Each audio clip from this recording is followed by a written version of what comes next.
بتقولي يا طنط انا بعمل الرقاق زي انت ما بتعمليه، بيبقى طعمه حلو بس بيبقى ناشف. مبدئيا كده هو بيطلع طعمه حلو علشان ايديك الحلوه اللي عاملاه.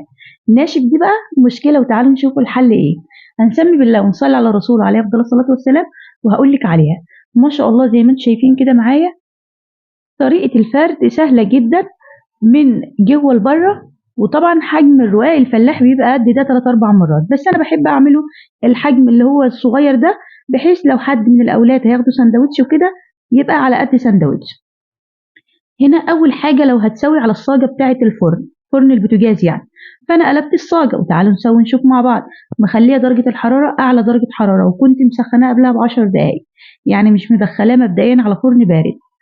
ما شاء الله بدأ ياخد معايا لون. وبعد كده الشبكة مقرباها من الشواية، ولعت الشواية.